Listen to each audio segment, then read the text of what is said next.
Well, hello, comrades, and welcome to Ushanka Show Live. Questions and answers about life in the Soviet Union.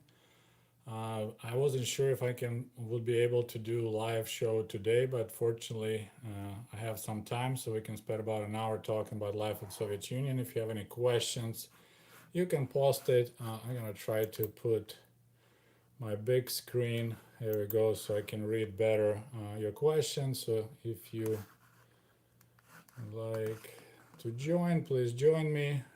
We got two people. Hello, greetings. How's it going? Let's see, we get this going here. You can pin a message to the top. You'll have chat for viewers to read. Click on any message to pin it. Use options to. Got interesting options now. How's my day? My day is good. It got cold here in Michigan. I was vacuuming in the morning, but otherwise now I'm doing okay. I hope you guys do. Seems low volume. Okay, let's see. Okay, should be volume should be good because I got my mic right here, so it should be pretty good. I wish I lived in the USSR. Well, I can tell you that life. Let me see really quick. Check, radio check. Uh, it depended, of course, when you lived in USSR. As I said, like my parents struggled quite a bit, but because I was born in '70s, I'll try this. It got a little Eiffel Tower tripod, so we're gonna use that for the mic. Hopefully, sound will be better. So see, sounds good. Okay, we got already 23 people joining. Yeah, some people I think they watch on their smartphones, and not all smartphones have a good speakers, so that could be an issue. If you watch it on the computer, it should be better, but we will do this French style microphone. So yeah, if you guys have any questions, post your questions. You picked a bad time. I gotta go to job. Sorry about that. Today is Saturday, so technically most people should be at home, but I'm going to work tomorrow night too, night shift. What's your thoughts on Ukraine getting rid of Lenin statues and Soviet related stuff? Uh, I have mixed feelings. There is some statues that they could stay, but it was definitely overkill because we had statue in every town and more than one. It's always like should be at least one street named after Lenin. But some of them were kind of like I would say had historical value, so I don't mind for them to remain. But of course, a lot of people, uh, what happened in Ukraine after socialism was introduced, collectivization. A lot of people starved to death during Golodomor. Numbers like from 3 million to 8 million. So I see why people would like to get rid of uh, symbols. But as I said, I think some should remain, but I won't keep them on the main square. What did you think when you saw Americans smiling everywhere you went? Well, first I actually noticed that when they published in the Soviet newspapers pictures of American astronauts, and I thought they looked so stupid as this, fake smiles that like hurt my eyes. You look at our cosmonauts, they're all serious, they go to space, and there's Americans with this. But it's just mentality. I definitely changed a lot. I smile myself way more, but you need to develop those muscles on your face. So, have you seen the movie of Death of the Stalin? Yes, I did. I didn't. I couldn't say I like it. I mean, it's just such. I mean, that's Hollywood for you. They made a comedy of such a huge event in the life of the Soviet Union. I don't think was really proper way of doing it, but it is what it is. All right, moving along, we got more people joining. Got already 52 viewers. Thank you guys for joining me. Don't forget to like this stream because it will help it to move up in charts. Your thoughts on the recent Nagorno-Karabakh conflict in Armenia, Azerbaijan? Uh, The history is really complicated with that region because I think it was planted, the seed of that conflict was planted during Stalin era. I believe he transferred that area from Armenia to Azerbaijan, if I remember correctly, or backwards, and then of course the after Soviet Union collapsed, maybe that was transferred from Azerbaijan to Armenia because it was mostly Armenian people there, and then Azerbaijan tried to take it back after Soviet Union collapsed, and Armenia fought it, and so yeah, it's pretty complicated. I wish it didn't happen, but sounds like Russia taking advantage. We got first donation. Thank you, John. Have you played Stalin game? I don't play video games, honestly. Last time I played video game was around 1999. I played Total Annihilation. That's the last time that I played computer games. I'm just not into games. I played a little bit with my kid, even uh, World of Tanks. It didn't do for me. It's just, I guess I'm too much of the old timer for that. To Do you know group Yorum or Vorum? No, I have no idea what it is. We got people from Italy. Buongiorno. Uh, cool mic from Paris. Thank you. Just trying to improve sound that people complaining. That sound is pretty poor. So I hope you guys hear me better now. To love your videos. I'm from communism China and lots of nostalgia. Uh, if you live in China right now, I'm surprised because I think they block in YouTube a lot of websites in China blocked. People can't watch it. Got to do like a bypass it with a VPN. What's your opinion on China manufacturing COVID vaccines for the whole world? Considering they made the virus, I don't know about they made the virus. Definitely, some viruses, for whatever reason, originate from China. If you think about Black Plague way back, it also came from China, I believe. Just something in that region that mutations happen more often. I think maybe because people in China eat more wild animals, like weird animals like bats and stuff, and so the transfer goes viruses from animals to people. Because Black Plague, as I remember, it came with rats and fleas from China. But China right now pretty much like fabric for the whole world anyway. So if they can create vaccine, good for them. But I prefer that every country would have its own vaccine. Why do most players in the Soviet national football team came from Ukraine? I don't know the most. It depended who was the coach. When Lobanovsky was the coach of the Soviet team, he also was coach of the Dynamo Kiev. So of course he brought most players from Ukraine.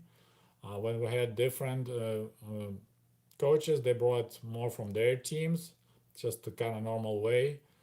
Uh, but otherwise, the best players usually were in Moscow, Kiev, or Leningrad, maybe a little bit in Tbilisi.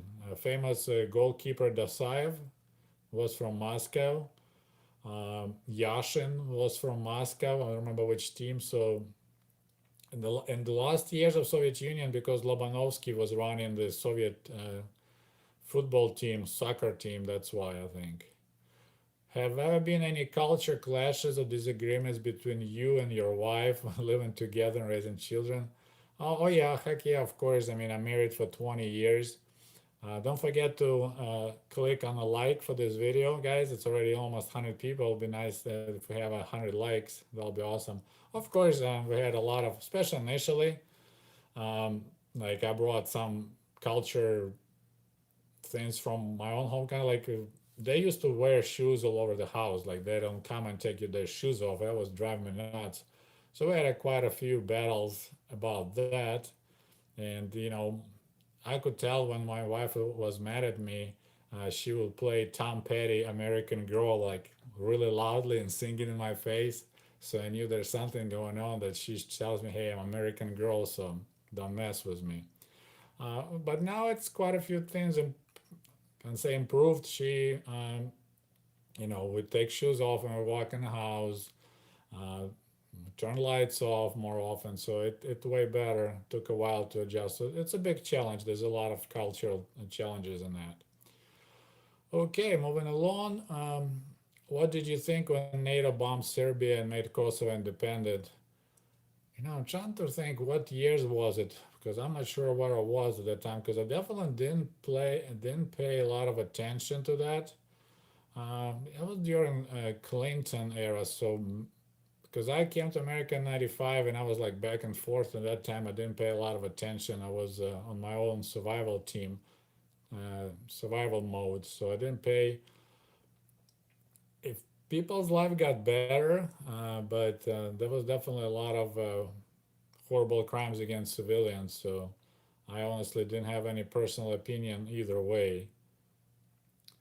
What would you have kept from USSR after its collapse? What was the biggest failure of Yeltsin reforms? That's a pretty heavy lifting right here.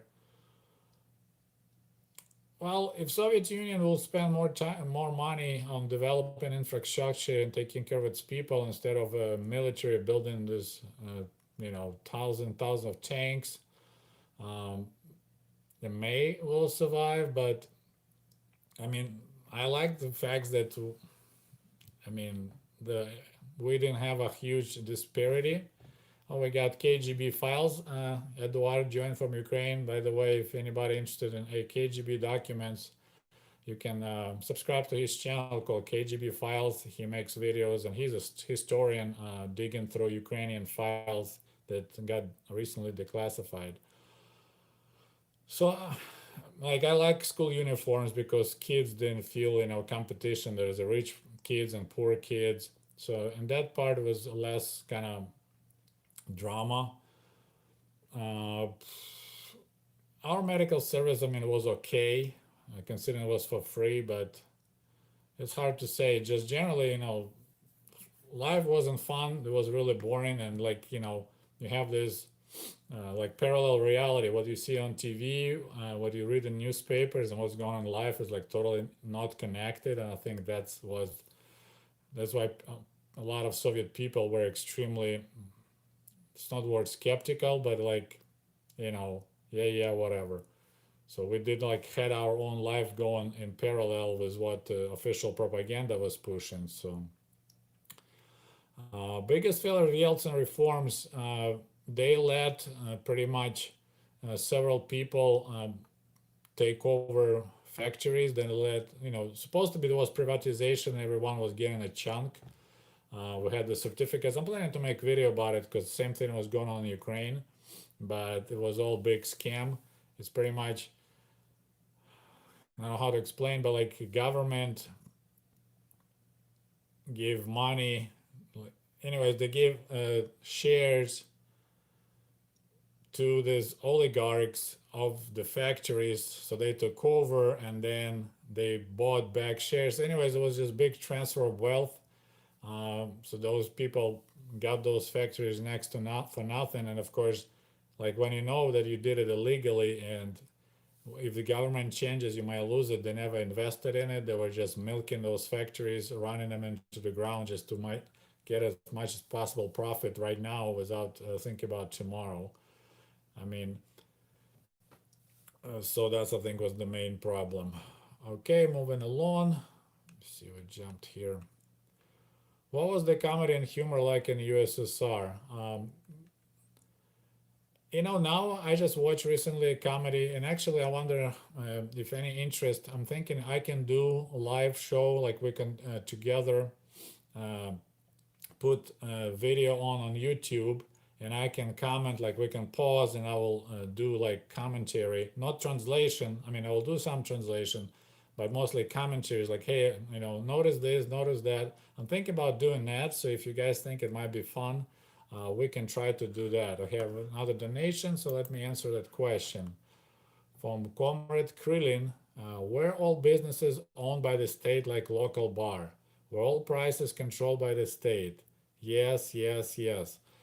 Could you sell a car for your own price? That's correct. You could sell a car for your own price, but otherwise, was no private owned businesses. It was not allowed. Everything was government owned. All prices were controlled. Yes, there was a pretty much price list that if you run the bar, if you manager, we didn't have really bars. We had mostly like beer halls pivnaya, and they'll say how much the price for the large glass of beer, how much the price for a small glass. So yeah, everything was government control. For the used cars, I guess it's your call how much you wanted to sell. But quite often, if it's a 2 3 year old car in nice condition, you could sell it for more money than brand new car because people didn't have to wait years.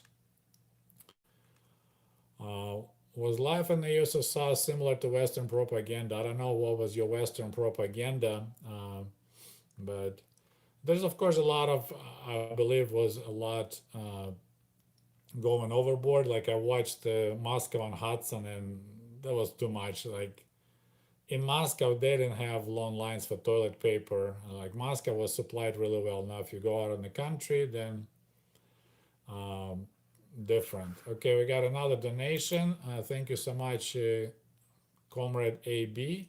What's your reaction to Trump replacing government as loyalists lately? Is he a cult of personality like leaders in USSR? Any similarities, differences? Actually, that was my main concern about Trump. I didn't vote for him in the last election, and I didn't vote for Hillary either. I went for the third party. Uh, if I had a choice at that moment, so you don't have a third choice, you have to vote for Hillary or Trump. I would vote for Trump. I'm a big anti-war type of person, and he was talking he's gonna stop endless wars, and that's what I liked. I liked his anti-war message, and I liked his wife Melania. Otherwise, I didn't like anything else about him. He's fake. His tan is fake. His hair is fake. Um, but then he said something super stupid, like he said that Mexico will pay for the wall, and I realized I can't listen to him. So I voted third party. But back to your question, yes, this is why I got really concerned that if he get reelected, uh, he doesn't care about qualities of people. He cares about loyalty. So that's a lot of it as what Soviet leaders, and that's what the problem for the country. If you replace, put people in charge that don't know what they're doing, but they're loyal to you. Brezhnev did exactly the same thing. He put in place. That's why we had such a old farts in the early 80s because he just had surrounded himself with people he could trust. And it's not about their qualities, it's just about uh, their loyalty. By the way, we'll do a little advertising. If you guys want to support my project, you can always order my book, American Diaries 1995. It's $15 shipped in America, and I will sign it. And I also have a Russian version of same book. So if you learn in Russian, you can buy in Russian or both Russian or English. So yeah, I was afraid that if he will stay for the second term, he then will be like, oh, you know what, my daughter is really smart and pretty. Why don't we elect her now? So there'll be like and a lot of Americans, it's kind of scary. It's really, they're not Republicans apparently. They became like Trump party. He should go and open his own party, like a American National Party, because he has nothing to do with Republican values. If Republicans have any values like family values, Trump is not there.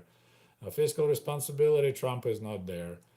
So anyway, I was really concerned watching how much hysteria and how much this craziness about flags and Trump signs and this giant rallies is like, oh my goodness, this is a cult of personality, American style. That was scary.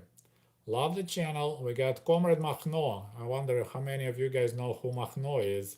And by the way, don't forget to like this video. We got over 100 people watching, only 49 likes. This is not acceptable. I have to send somebody to Gulag to gather more likes. Yeltsin loses re-election. There is no Putin. Do you think that would change where we are now with Russia? There was a moment, I think, when communists could take over again.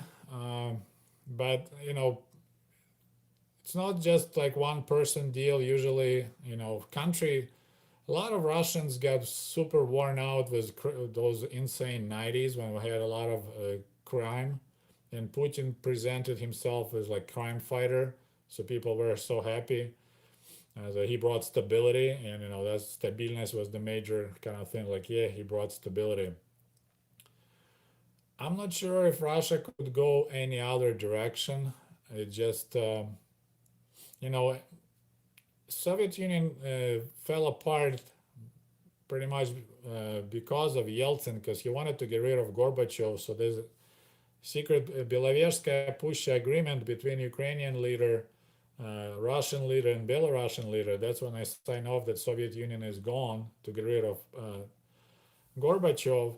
So and that was considered like a temporary measure because they all were communists. And of course, it's sometimes like if you have a dam and you poke the finger hole trying to relieve some pressure, then you get washed away. I'm not sure if Russia had any other way to go, but they went way too crazy to wild capitalism, got scared with that, and then they went hardcore and state-owned capitalism, with oligarchs and a strong former KGB leader. Okay, I know that Ukrainian Communist Party donated to Russian separatists in 2014 and 15. That is large reason behind the communization laws.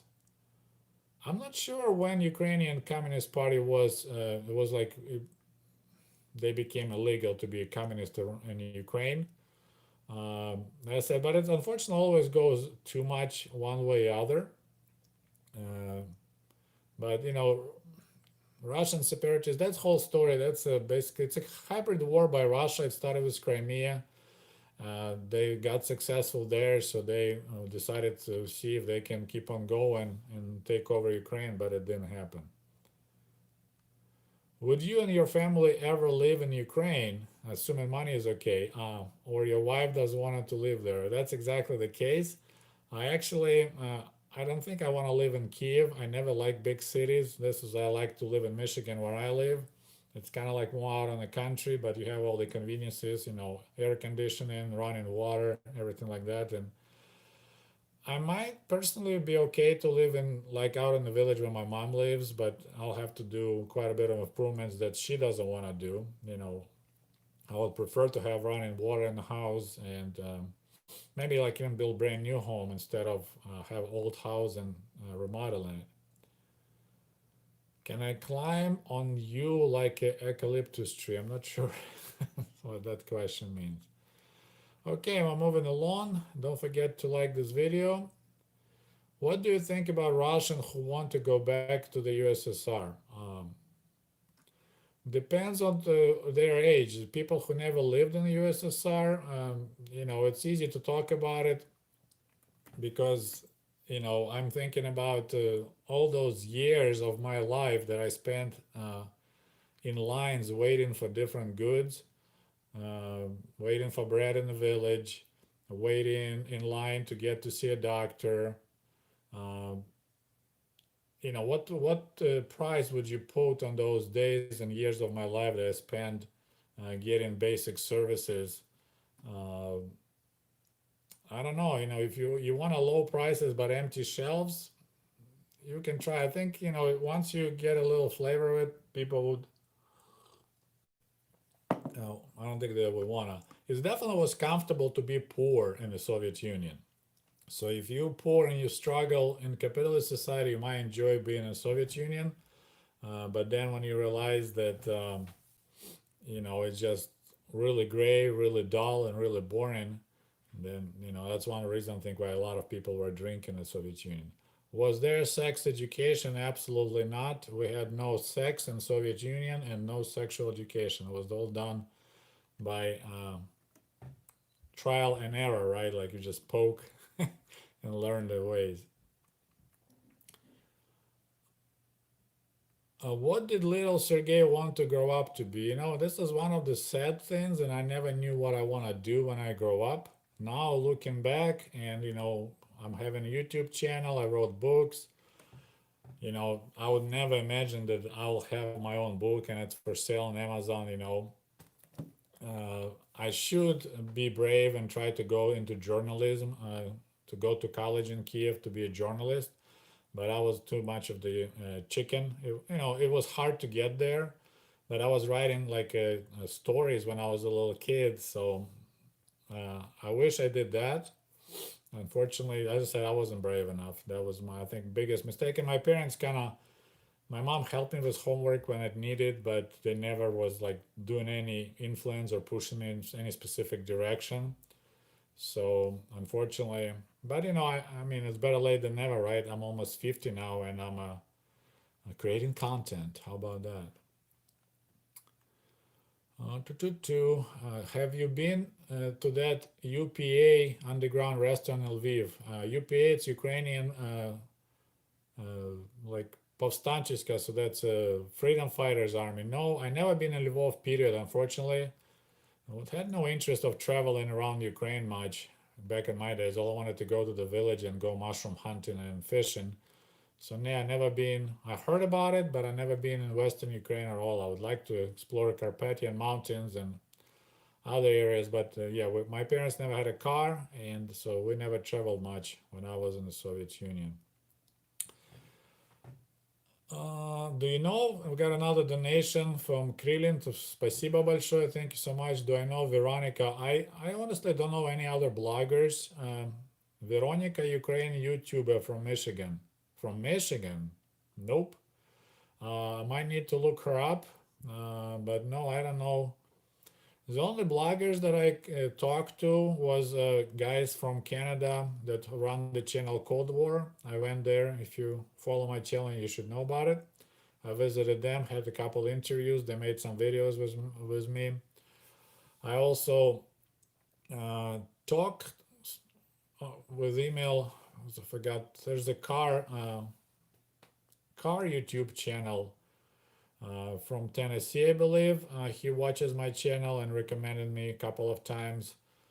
And then, of course, a guy, should right now forget the name. He used to live in China with his wife. Now they left. I talk to him sometimes. And then, of course, Survival Russia guy. He watches my channel, but we never communicated. He just likes my videos, so that's all I know. But no, I don't know Veronica, but I'll be curious to check her out. I wonder what's her story and what she's blogging about. How do you think the Central Committee of the Soviet Union would handle the virus? Probably similar way they handled Chernobyl accident. Um, I mean, usually in the places like Soviet Union, you'd think it would be easier because they would utilize army and everything else. And I think we had a couple outbreaks, and they utilized. I think like Odessa, they had a cholera outbreaks. But if it like it will be could be one way or other. But like Chernobyl, they didn't handle well at all. Was Walt Disney and his films well known in the Soviet Union? I mean, we knew about Mickey Mouse, but they didn't place American cartoons at all during my days in Soviet Union. Uh, and I don't think they played any of his movies. Where the best borscht made at home? When your wife knows how to make borscht, that's the best thing. Okay, we have another donation for Comrade Goodman. Спасибо, товарищ. Hello, Shanka. What or how was religion seen or thought in the USSR by your time? And was your family religious? Love your channel. Thank you so much for your donation. My family wasn't religious. My mom now became religious, but we never went to church. But I got baptized when I was a baby. This is kind of wasn't official kind of thing, but my parents baptized me against my will because I was a baby. Apparently, there was a. But then when my brother was born 15 years later, he never was baptized till he wanted to get married, and his to be wife, his girlfriend said, "You need to be baptized. I won't marry you because they are a religious family." So there was some religion going on. I mean, they kind of let it loose a little bit during Brezhnev time, but you could get in serious trouble during Stalin time for being part of religion. Another donation from Tavarish AB. Thank you so much. Did Soviets have any conspiracy theories that have government education system could never elevate? Or Soviet government have crazy belief most people didn't buy? I can't think of anything like we didn't have any like here people thinking there's a giant ring of pedophiles running the world. Um, I can't think of anything conspiracy theories now. And they started talking, just kind of like trying to find out, was it true that Lenin had syphilis? And of course, there's a conversation that there was all big Jewish plot to destroy Russia and destroy Europe because a lot of Soviet leaders were Jewish. But it's all kind of were come up later after the collapse of the Soviet Union. KGB, I think, worked pretty good to keep everything under control, all the chatter. So I can't remember. I don't remember anything like that. Is it true there was a low crime in the USSR? Uh, we had crime in the USSR, but no one was talking about it. There was nothing in the TV and newspaper. So the feeling was we had hardly any crime. And usually, in the big cities, you could go, like at least in Kiev, Moscow, you could go at night anywhere. No one would rob you. We never have anything like that happening. But we had some serious crime and on a high level, like corruption, and then just a lot of crime was going on in the Soviet Union because of the alcohol. So it'll be, just drunk killings, drunk beating to death, stuff like that. So that was pretty bad. People got hit by cars, by drunk drivers. So that's not really a crime, right? And of course, because was no, you couldn't own a pistol or rifle, just hunting rifle and hunting shotgun. We didn't have any like mass shootings, anything like that. Okay, we got some little present from Canada.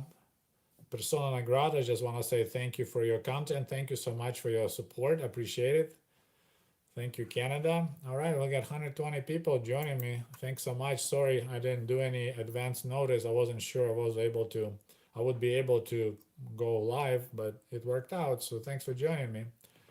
Do your kids speak Russian? Unfortunately, no. I tried with my daughter when she was born in 2000, but it's really hard when your spouse is not a Russian speaking person, and my wife really didn't have any interest of learning Russian. So I tried and I give up. And then when my son was born, I even didn't bother. So no, unfortunately, they don't speak any Russian. So that's what it is. Do you think that the USSR would have survived longer if Gorbachev was a strong leader? Um, you know, you can't blame the forester that the tree collapsed because tree was rotten a long time ago. It just happened that he just kind of got the job when a tree was about to collapse. We just got lucky there was no huge bloodshed. Like when Soviet Union went. I mean, out of one country, suddenly have what 15 countries. It's pretty impressive that when they have a major wars and battles and people, countries fighting against another country, like similar what was going on in Yugoslavia. I think it was time for Soviet Union to go. Economy was in poor shape. It's the way the socialism is. It doesn't.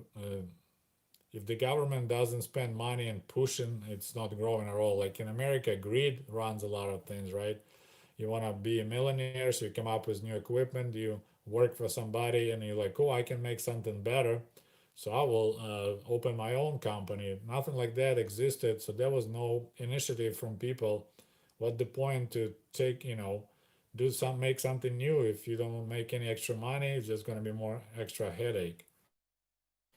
So I think he just happened to be. I'm glad that they just managed to have it separated without major bloodshed.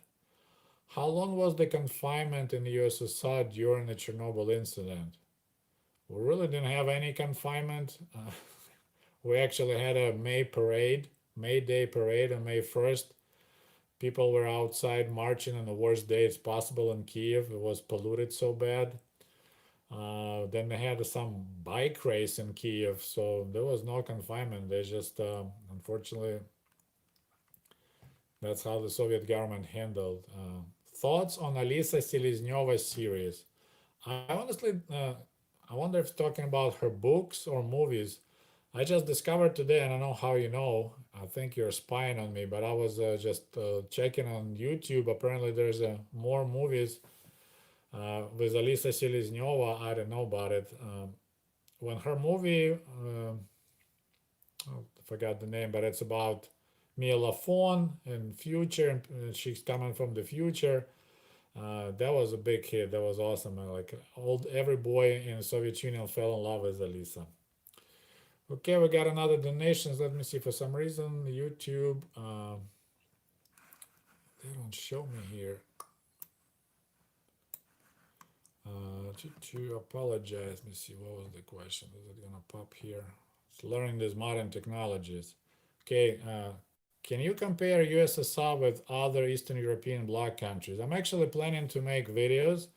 I have quite a few people begging me to talk about Yugoslavia, so that's on my list.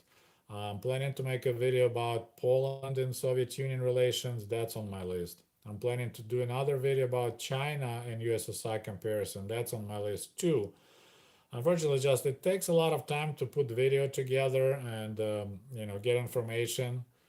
So please be patient, but we'll get there. We got 10 euro. How cool is that? Joseph Doyle, thank you so much for your donation. Euros is pretty neat.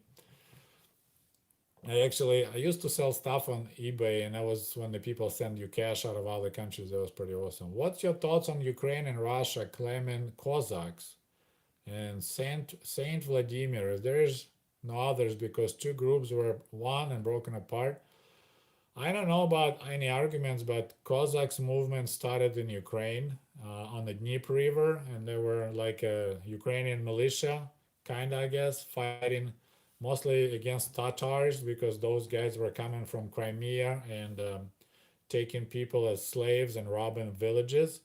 And then I think Catherine the Great didn't like them in Ukraine because they were really like not cooperating, let's put it that way. So she moved quite a few Cossacks, so all of them from Zaporizhia region, from Dnieper to Don River, and they were fighting there. So origins are from Cossacks movement is from Ukraine, and if you listen how the Cossack population talking in Don region, it's a lot of Ukrainian language. They're like huge influence. Like they speak in just like I speak, with a lot of this similar accent. So I mean, origins in Ukraine, but at that time, I don't think Ukraine was Ukraine as we know it. Another donation. Thank you so much. You think Soviet people are more mentally, emotionally well adjusted related to the strong logic, math, and science education, or did they make them more docile? Oh, it's a good question. Um, you know, when you don't get distracted by entertainment like movies, shows, TV, then I guess you can concentrate more on like stuff like math and playing chess and logic. Maybe it's a food related because honestly, I'm shocked to see how kids in America just they can't concentrate. And I was like, what's wrong with you people? People don't remember stuff. Um, like they don't have basic logic sometimes. It's pretty scary, and I honestly don't know why.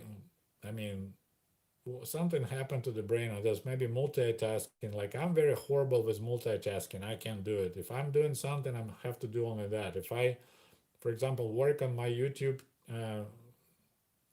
video, I'm looking for information, putting together. I can't play music on the background. It's gotta be silent, and I'm working my stuff. I can't get distracted that way. So it may be food because all the chemical additions that they have here in foods, they say that it's all those colorings, red number 5, blue number 6. They're talking it affects brain quite a bit. Because right now in Russia, in modern Russia, Ukraine, it's kind of similar. Modern generation, it's pretty ugly. Okay, Danny, I've bought your book. I enjoyed it. Cheers. Thanks, Danny. Appreciate. Thank you for support and buying my book. And don't forget, if you bought my book, even if you didn't buy it on Amazon, you can always put feedback on Amazon. I would like to see 100 feedbacks of my book. I think more than 500 sold.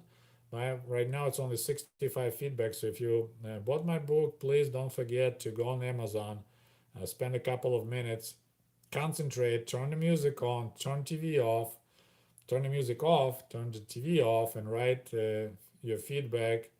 Um, and I would like to find who is that professor that posted on Amazon that he recommended my book for the students in his class about life in the Soviet Union. I would like to talk to him. That's pretty cool. I was like tickled. Okay, let's see if we can catch up with the questions. So I just answered the ones that people donated some money for my channel. Hey, we got over 100 likes. Thank you so much. Thank you for joining me. I really appreciate it. I actually, my next video, I just want to let you know, I am putting together, there was a question about newspapers in the Soviet Union. It's kind of follow this topic of the postal service. So next video, it's about, I'll talk about the newspapers that my family subscribed to back in Kiev. So that's the next video. I already pretty much got all the pictures I wanted. I just need to record some audio and hopefully, I don't know about tomorrow, but definitely Monday or Tuesday, we will do it out. Once again, question about Yugoslavia. I'm planning to make a video about it. It's a question from Alexander Kish. We definitely like Yugoslavian shoes, I can tell you that. Leather shoes from Yugoslavia, people are ready to kill for. We have a donation from Daniel Sandstrom from Sweden. How about that? This world is getting smaller and smaller. Swedish guys here. I enjoyed reading Solzhenitsyn, One Day in the Life of Ivan Denisovich. Yep, that's an awesome story. And listen to Vladimir Vysotsky music. My question, what did USSR think of Sweden? Probably makes sense to make a video. Since Sweden was kind of neutral country, there was not a lot of negative information. Definitely Sweden didn't impress Russians because they were helping. There was a war between Russia and Sweden during the Peter the Great times, the famous Poltava battle, when Swedes got their butt kicked, and there was quite a big participation of Ukrainian Cossacks on the side of Sweden, so that was kind of ugly. So we always had this expression that if you play chess, for example, and you beat someone really soundly, you say, "Hey, I'll beat you like we beat Swedes in Poltava battle." I don't know how much you guys know about Poltava battle, but it's the big thing for Soviets and for Russians because that's when we kicked Sweden's butt. And of course, hockey competition. You guys are really good in hockey, so that's also was a big deal. But otherwise, was neutral. I mean, World War II. There was a conversation that the Swedish were selling iron ore and equipment to Germany. But you can tell me if it's true or not. But thank you so much for your donation. I'm actually right now reading Solzhenitsyn, Gulag Archipelago in English. I couldn't find Russian copies, so I'm reading English, but I would like to find the original one. There's somebody commenting that shoes inside are barbaric. It's a, I don't know why, but in America, a lot of people just wear shoes all over the house. It's like normal thing. It's pretty wild. I was shocked. I was fascinated when you read the list of riots protests. Yeah, I was fascinated myself. And it's, you're right, there's not all of them were listed. Apparently, they didn't want to mention anything that was like in Baltic states because they prefer to show, hey, all our riots just related to drunk people being arrested and dying in custody. Not there was a one guy in Baltic states actually burned himself alive. So okay, moving along, we got 112 people watching and 112 likes. How about that? This is 100% participation. In the Gorbachev era, could you smash Gorbachev portrait? Probably not. Actually, I was quite shocked when I came to America and I saw how much fun you guys make of your presidents. Like, I was really shocked. Like we grew up knowing that, I mean, you can quietly do somewhere else, but not in public because you will get in trouble for doing that even during the Gorbachev times. But I like this way because your president or our president, he is your servant, right? We elect a servant to serve us. So of course, if he doesn't do a good job, I see no problem making fun of him. But yeah, in Soviet Union, you don't want to do that. Okay, Kosovo War is 1999. That was the year that I stayed in America. So yeah, I kind of missed all that part because I had a huge changes in my own life. And this 1999 is when I stayed in the United States. So yeah, I wasn't paying a lot of attention to the events. Okay, we got another donation from Mr. Goodman. He's a good man. Thank you so much for your help, for your support. What was the last thing you did as a citizen of the Soviet Union? Well, I became citizen officially when you get a passport. So I was 16 in 1987. So basically, I was citizen of the Soviet Union technically for 4 years. Uh, Really not much. I didn't join the army. I went to college. Don't remember anything about election honestly. So yeah, I didn't do much, and they said I was not really like a big fan of the Soviet Union at that time. Kind of Ukraine was slowly drifting towards national independence. There was a conversation that we'll do way better as an independent country, which turned out to be not exactly the truth, but it's a different topic.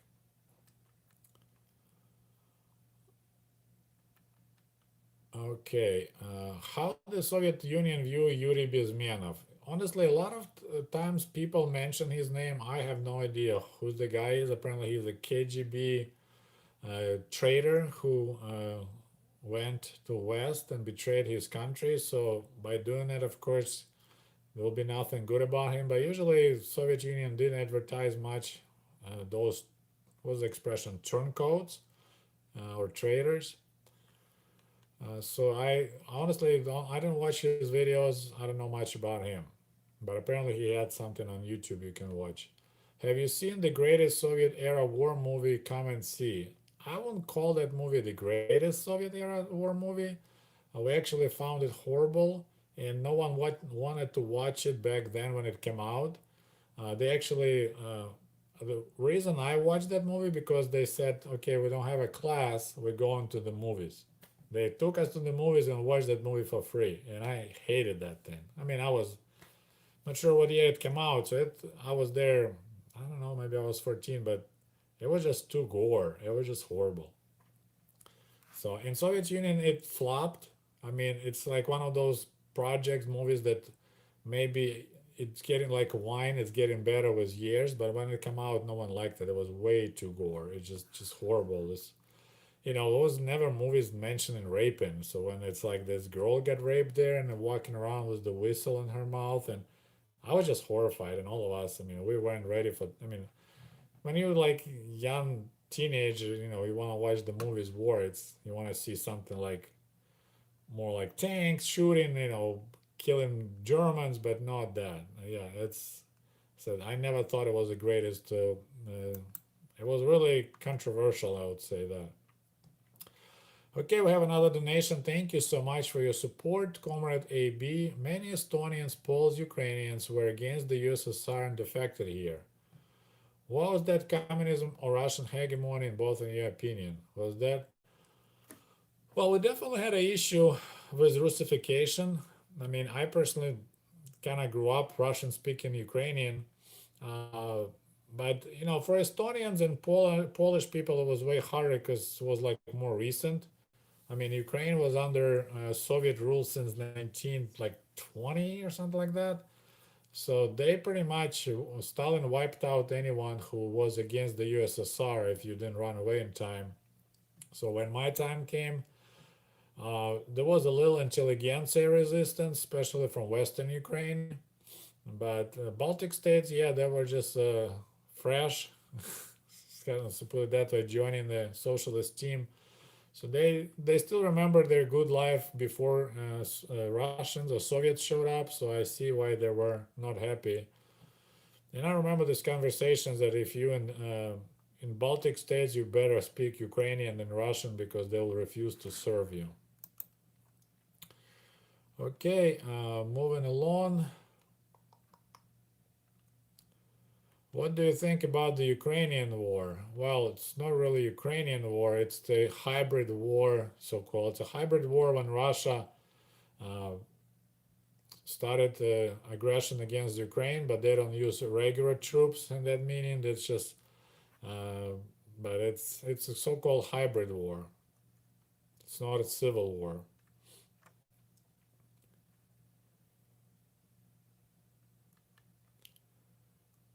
Okay, moving along. There's some questions I don't understand. We got people from Croatia watching. Greetings. Netherlands, how's it going? Uh, Prashant says he missed much USSR. I feel you. What do you think about Yugoslavia? As I said, I planning to make video about it. Uh, but I mentioned a lot of times Yugoslavia was like a gay cousin. Like it was a part of the socialist family, but no one wanted to talk about them because they weren't following the Soviet Union. Well, we got Julie. Thank you for your support. Challenging everyone to donate so Sergey can quit his job and just do videos. Julie, that'll be fantastic, but unfortunately, I don't think that's the case. Um, I think we're talking about maybe million subscribers. There's a chance to get enough cash flow to really just concentrate on making content. And I got so much to tell, but it's like, man, I gotta go, and pay. I gotta pay bills, so I can't just spend all day. Uh, but thank you. Yeah, that will be definitely awesome. My dreams would come true because I have a lot of stories to tell, and I'm right now trying to start on my second book. And I would like to translate. I almost got finished my Russian version of American Diaries in 1996. So that's, but I decided I better concentrate on Born in the USSR book. So thank you, Julie. I appreciate it. That would be a great challenge. Uh, okay, I missed where I was, but there was a question: was homosexuality allowed in USSR? No. You could get if you get caught having gay sex, it's 7 years in prison. So it wasn't really legal. Okay, I'm looking for where I fell off the question train. There's a lot of comments. Thank you guys for participating.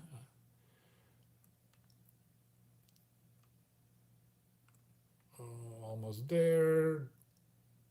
I read that workers were paid potatoes and vodka by the new oligarchs. I wonder if it was true.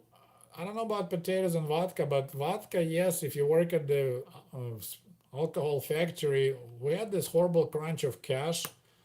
So people were paying some people buy goods. Like, "Oh, you can wait for cash, or we'll give you, a case of vodka. You can sell it."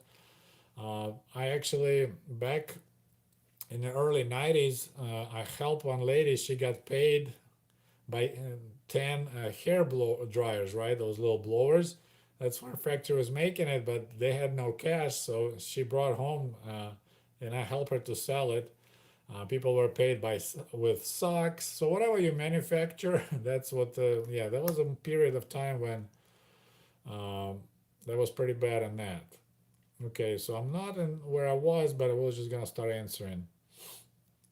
How collective village look like? Not collective village, but collective farm. You just go there every morning and you work for free all day, and then you go home. Then you go again next day and you work for free for the check mark because you were required to work specific amount of days for free. That's why it was so ineffective. I would like to see your commentaries on Soviet movies. Okay, as I said, I'm thinking we will try. We'll pick a day, maybe we'll pick a movie. There's one comedy I just watched recently, Раз на раз не приходится. It's pretty easy to translate, and there was a lot of interesting details.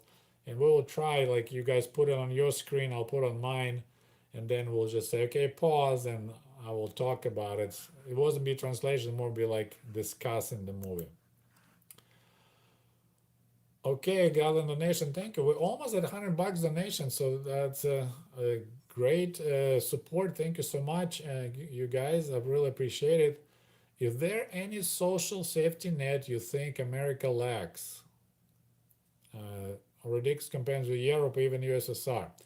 Well, as far as I know, United States is the only country that doesn't have a single payer health system. Like every other country, uh, Australia, New Zealand, France, Germany, UK, Netherlands, Denmark, Ireland, they all capitalist societies, probably Sweden, Finland, Norway, but it's all government run healthcare system.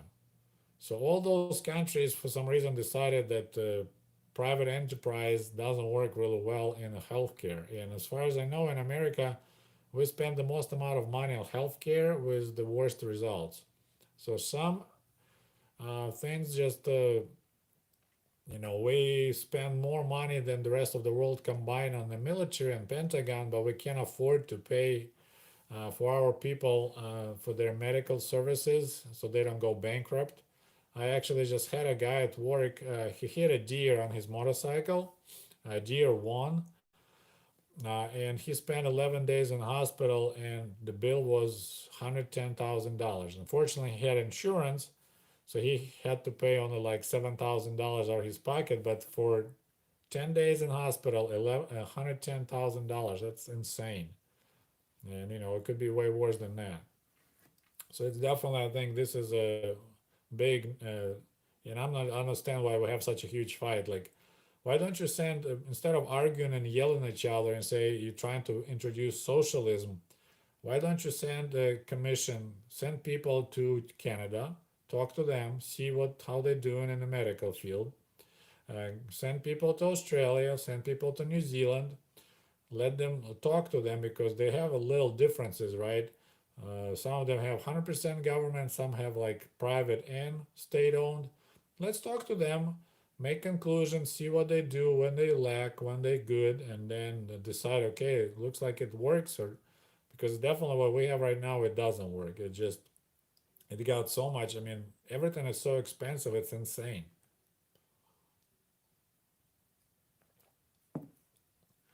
So that's my thought about that. Okay, let's see what else we got.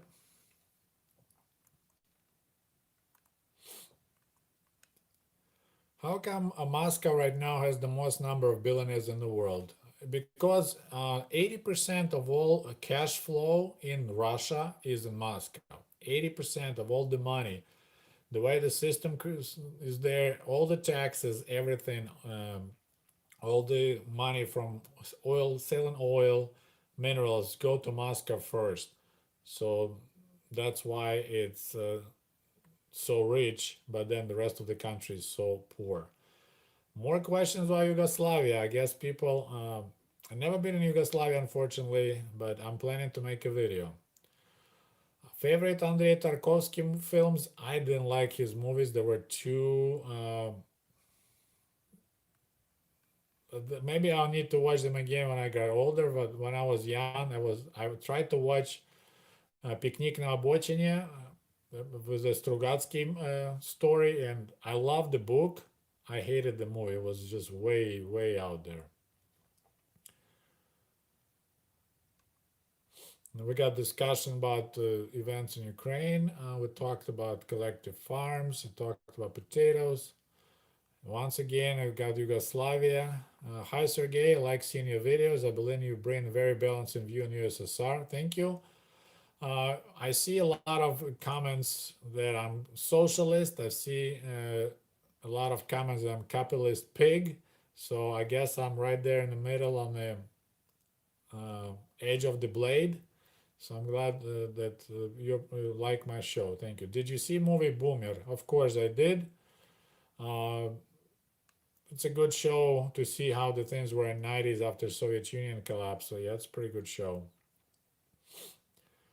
How do you feel about people starting to embrace socialism in the United States? I don't think people embrace socialism in the United States. When they started calling for nationalizing banks and factories and corporations, then I'm gonna say that they embrace socialism. Uh, this is a lot of this confusion. I'm not sure if it's on purpose or just by accident. Social democracy and socialism, it's a two different things. It's like I don't know what else, but socialism it's not what people want here in the United States. They just want. Uh, we already have socialism for corporations. You know, they don't pay any taxes. They take all the refunds. If they get in trouble, instead of going bankrupt, they get bailed out by the government. So I don't know what you're talking about socialism. People want socialism. Comrade Connor, donation, thank you. So way over $100. Thank you so much. Hi, your content is great. Can you do a video of post-Soviet punk and rock like Гражданская оборона, Grober Kino? Your Michigan neighbor from Detroit. Yeah, I'm planning to do those. Honestly, like I loved Kino a lot. I'm not sure about Гражданская оборона. Never heard of Grob. Um, but definitely Soviet synth pop. Yeah, I need to make a video about Russia. So yeah, there's my list of videos that I would like to make is huge. Unfortunately, just there's not enough time. And I would like to make something that needs some so good. So that needs additional research because just because I lived in Soviet Union and after Soviet Union doesn't mean I know everything about what's going on there. But Kino was I think the biggest phenomena in rock music in the late Soviet Union and after Soviet Union collapse.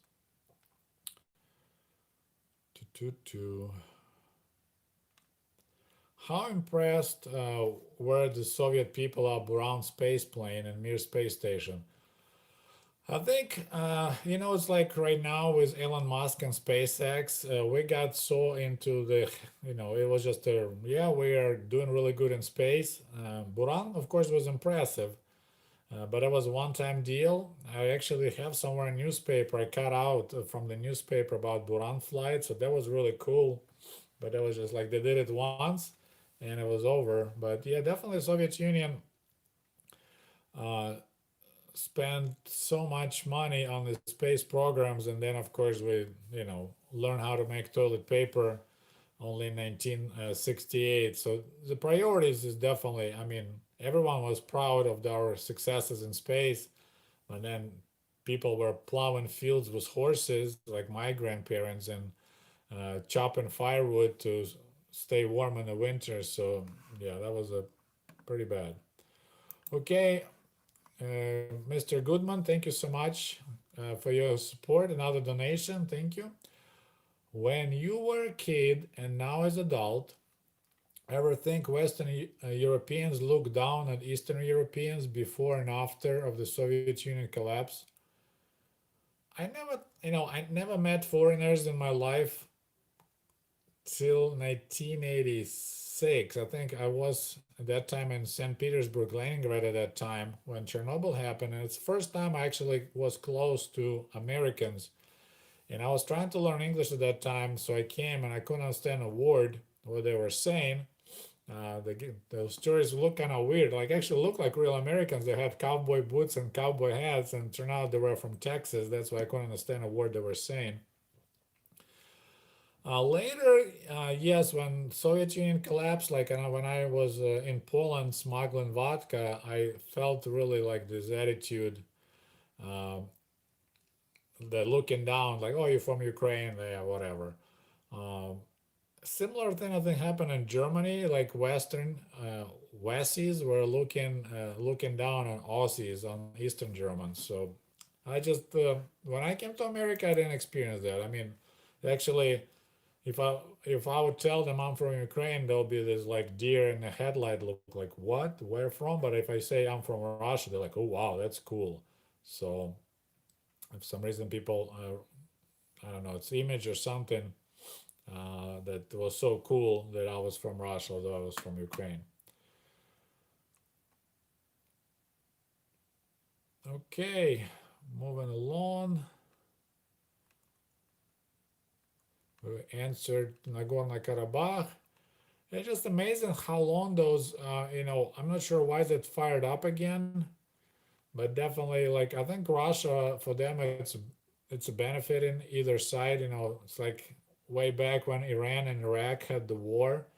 and the people who were selling weapons were making killing because both sides were buying their weapons. So it's kind of Russia sells weapons both to Armenia and Azerbaijan. When is your next book coming out? My Russian book will be ready in a month.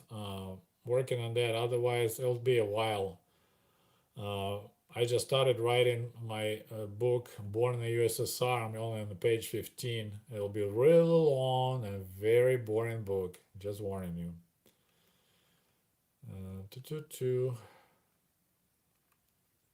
I have heard that citizens in the USSR used to spy on each other. No, I don't have any personal experience. It's more about Stalin era than then we had a lot of not really spying, but if they notice something they can report on you. I won't say it was spying, but if they see like the cases like your wife wrapped your sandwich to work in a newspaper and there was a grease on the portrait of Stalin, if somebody see it, they will report it, and then you can get in trouble, like going into prison for disrespecting your leader. Then of course you can also get in trouble for not reporting. So that was a lot of people were scared. For example, you sit at work, or at work you're drinking, and some guy will start talking about how horrible Stalin is, and you just like, is he for real, or he just could be cases when there'll be agent talking bad about Stalin, and if you don't report on him, then you'll get into. So they had also punishment for not reporting. So that was another way of making everyone report on everyone, because you could get in trouble if you don't report on your neighbor or your friend or your relative. So during the Brezhnev era, it was not the case. I think at that time most people didn't care.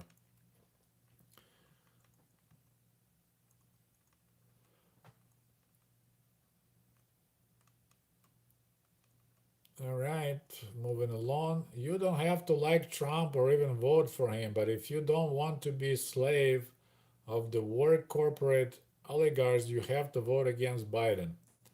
Uh, as I said, I didn't vote for neither Hillary nor Trump first time. Uh, and if Trump would pull out troops out of Afghanistan and Iraq as he promised to um, stop endless wars, I probably vote for him. But he was just all talk and nothing else. And yeah, corporations definitely they own both parties. Republicans and Democrats is like one coin, that two sides, but both owned by the corporations. But if you look how Trump was running this country, he put only his butt kissers everywhere. Like the whole government right now is just like a mess because he's putting people who don't know what they're doing, but they're loyal to Trump or they give donation to Trump. Like this is corruption and on just unbelievable level. That's what I think. Okay, we got some British pounds coming our way. Thank you, Svetlana. Appreciate. Hello, joined. I wouldn't report anyone. Thanks. I appreciate you and appreciate your support and your comments. Always nice to see you. I got another donation from Comrade OEB. He's on fire today. So, interview with Common Russian. She asked why US hates Putin and supports Ukraine. She alleged US supported fascist neo-Nazis. Is there any truth to this? This is actually a huge thing in Russia. Um, there was the lady during Obama administration, Nuland, her last name. She was involved with Ukraine a lot. Supposedly, they paid like 5 million or $1 billion to transfer to Ukraine to fight corruption and support democracy, which is, usually there's an interesting trend. United States likes to support democracy where the oil is, like Libya, Iraq, Iran. Like they really worry about Kuwait. Of course, had to be liberated. Um, there is a conversation that it was the reason why United States was supporting democracy in Ukraine is because they wanted Russia to like use Ukraine as a bait, and then of course Ukraine lost Crimea, Donbass war started, and it's another propaganda that they say that in Ukraine there's a fascist and neo Nazis took over, which is totally crazy. There was so much crazy lies and propaganda that they were talking, which turned out to be a complete lie that they took some Russian boy in Donbass area and they like crucified him, like literally. Turned out to be total lie. And the lady who was telling this, the witness, was a Russian agent. So, but yeah, that's what their official theory that they push in Moscow, that neo Nazis took over Kiev, and that's why Russians in the eastern part of Ukraine decided to split apart. But it's absolutely not truth.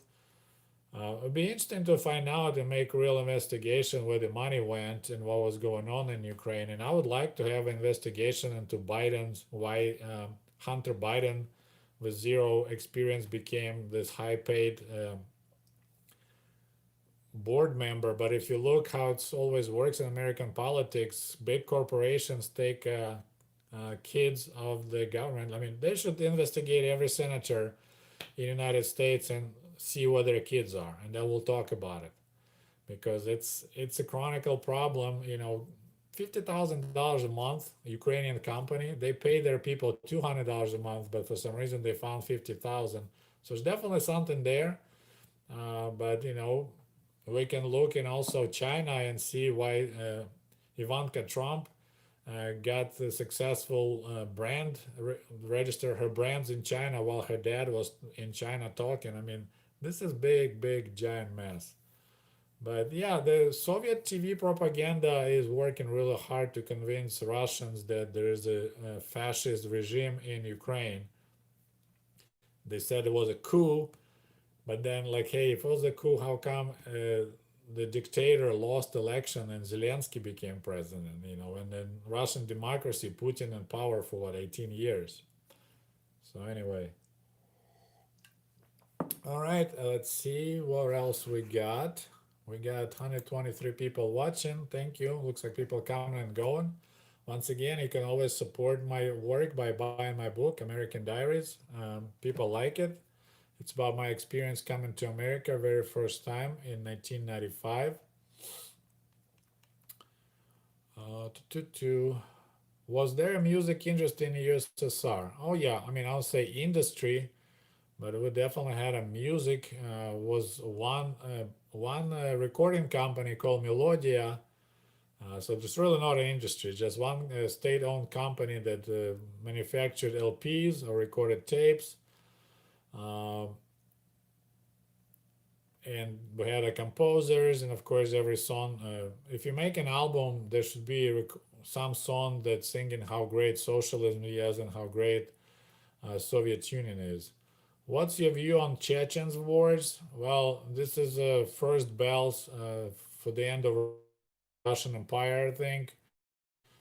Right now, they're just like paying bribes to Chechen government to stay with them. But I think I'm not sure how long it's gonna take, but there will be no Russia like as we know it. It's gonna break just like Soviet Union broke apart because there's too many different little republics that totally don't want to do anything with Russia. But it definitely show how weak Russia is because first Chechen war they completely lost, and then Putin of course started the second war.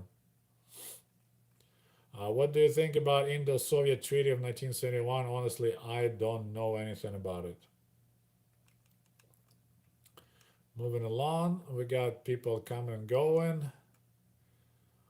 What were vacation days like in the USSR? We had a 28 days paid vacation in the Soviet Union, and the nice part about it was that you get your money up front. So it's called отпускные, vacation pay. So when it's time for you to go to vacation, um, you go and you get 1 month of pay, and then you go on vacation. So that was a nice little perk to receive your salary in advance so you can spend it on your vacation. So vacation was awesome. They said my parents spent a whole month in the village, so that's nice. How was the propaganda in the USSR? Very intrusive everywhere. Posters, banners in the newspapers, on TV. That was really annoying, but people just, it was like a background noise. People weren't really paying attention. Is it true in the USSR you could not pick your profession? Instead of government assign you a job? It's not true. It's you could pick your own profession. So you go and if you want to work as a metal worker or as a sailor, whatever, you can pick that. But if you go to college to become a teacher, it's free college. But after you're done, government will send you where they want you to go for 3 years. So it's kind of like you're paying back for your education. So you can finish college in Moscow, but then they'll send you somewhere in a small village in Siberia, and you must work there for 3 years. Same as a doctor, for example. So they had this assignment program. You get free education, but as a payment for your education, you'll have to work somewhere middle of nowhere or out of town where they needed teachers or they needed doctors or they needed scientists. So you had 3 years of no choice. Of course, if you have blood, if you have people that can help you to skip that, so you choose your own profession. But if you get education in the field, then you can be sent somewhere you don't want to go to work for 3 years. So that was how it worked. Know any good Russian rock bands? I don't follow right now any bands, modern bands in Russia, honestly. Last ones I was listening, for even can't think of any names. Like I like coffee, black coffee, черный coffee. That was good. Aria was amazing, but it was a Soviet version of Iron Maiden. There was quite a few, but like black coffee and Aria, that was my favorite. What's your thoughts on one party or no party system? I don't think the three party system can work because it gets absorbed. Definitely, one party system is horrible. We had experience of that. Um, I think we need more than two because it just gets insane. It should be at least, I think, four or five. Then they have to work and make coalition governments, and then it balances itself. Otherwise, here, we're pretty much like we stampede one way. Oh, let's try Democrats. Then, oh no, it didn't work. Let's try Republicans. Oh, it didn't work. And it's just like back and forth and nothing good out of it. So I think,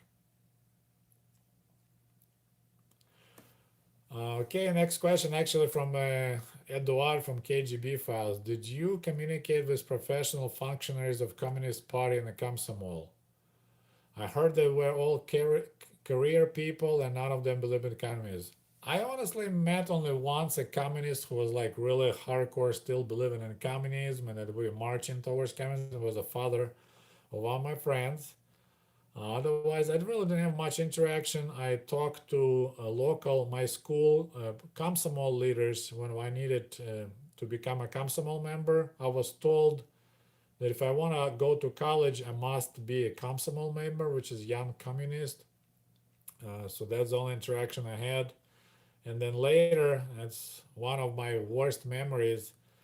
Old at my place of work, I had to get permission because I wanted to go to Germany. I got invited to visit Germany, but you need to go at your place of work and get that spravka that you're okay to go. And this old KGB guy there, he refused to sign the paper. And so my door shut to visit Germany. I was so mad. I think that was the last straw that broke my Soviet back. Is when this old KGB fart that should be retired and go fishing, he just basically destroyed my dreams because, like, nope, you're not allowed to go anywhere once signed your paper. Okay, we're gonna talk about penises right now. Next question: most American men are circumcised. I really, that's what I heard the rumor. I don't watch a lot of American penises. So was that a Soviet Union? No, I actually was. maybe I'm not sure if I mentioned. I think I mentioned that in my video about the military service. It's not a thing to do in Soviet Union. We don't circumcise men. It's only Jewish do that and Muslims. Otherwise, we don't have that in our culture.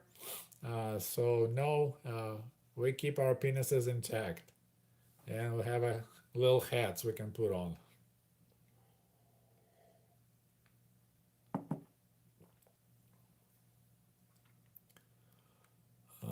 Did you watch the show Americans? I was told it's good, but I didn't. I cut down quite a bit on watching. I might watch a movie once in a while with my wife. There's a quality family time, but I don't like watching series. It's just so much time being spent. So no, I didn't watch it. Plus, why would KGB officer would want to watch Americans playing a show about KGB officer in America? It's just like looking at myself in the mirror.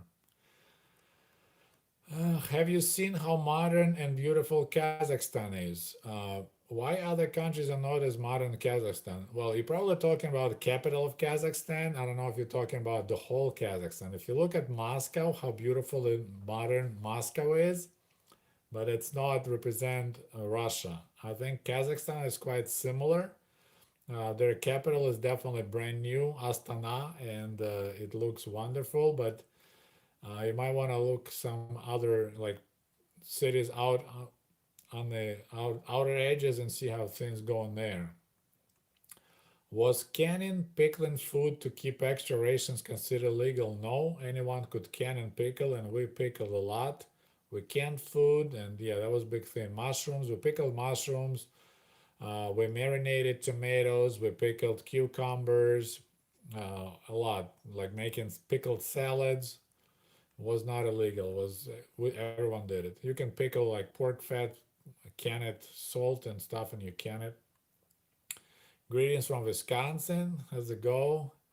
My goodness, I'm way behind on questions, guys. Right now, I just got to my poking joke about sex. I love your channel. I'm a huge fan. Thank you so much. I heard Bollywood was very popular. If you look at my YouTube channel, I already talk about Indian movies. There's a video I have about Soviet Union and India. What's your views on Canada? We are very socialist. Um, Canada, I'm not a big fan of the climate.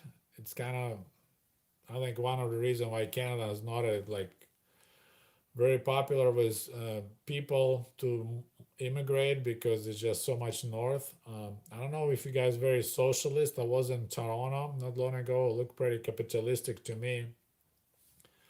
They got nice stores and nice selection of stuff, but it would be nice if we have a something similar in healthcare so people don't get bankrupt if they get sick.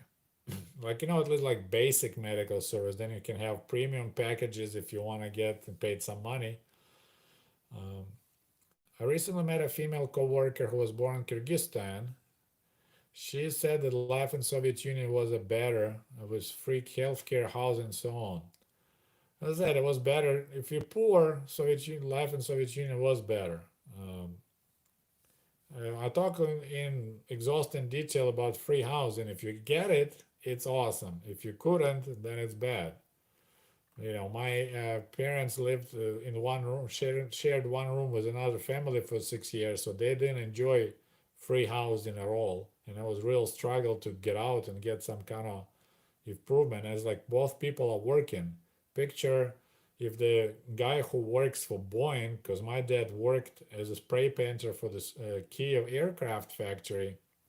Picture if the worker for Boeing and his wife, who is also working like a teacher, for example, or something like that, they had to share a room with another family. That's like unheard of. If you work for Boeing and a union member, you probably have a nice house in suburbs. And my parents were struggling. So, this is if you're poor, life was good in Soviet Union, but not for people. It was quite a struggle for many people. Okay, another donation. Thank you so much. In university, I knew the guy from USSR. There was a CIA recruitment booth one day. Asked him to join as a joke. He went on rant that all intel cops and militia are low IQ. I don't think CIA is low IQ. But yeah, right now, actually, if you go on the CIA website, they quite interested in hiring people who speak fluent Russian. What do you think about Soviet leaders in the USSR? I have a video about pretty much every Soviet leader. You're welcome to check it out. What was your favorite general secretary? I really didn't have any favorite secretary generals. I didn't care about leaders much. I said I appreciate that Andropov managed to. I mean, he didn't. It wasn't Andropov. It wasn't Gorbachev who broke the Soviet Union, but I'm glad that they managed to kind of make that transfer without bloodshed. That's a lot of I didn't know much about Khrushchev at that time, but a lot of things that Khrushchev did for people is fantastic. Like he started treating people like people, not just as material. Like they started this massive housing program because before that, people living conditions under Stalin were just horrible. There was really horrible shortage of housing. Why Ukraine had the balls to get rid of communist government, but Russia cannot get rid of Putin? It's a good question. I don't know. There's something in Russian mentality. They like strong leaders. So I can't tell you what's up with that. What do you think about modern Russian people being nostalgic about Brezhnev era? That kind of blows my mind. There was some time when the oil prices were high that actually it was quite stores had some stuff in the center, like central cities like Moscow, Kiev, Leningrad. It was boring as hell. It was funny. I mean, everyone was so sarcastic, I would say, because Brezhnev was just loved awards, loved kissing other guys. So that was like a joke. But when you were young and you could party all night, work all day, then party all night. Of course, you're gonna miss those days because now you barely can make to the bathroom. But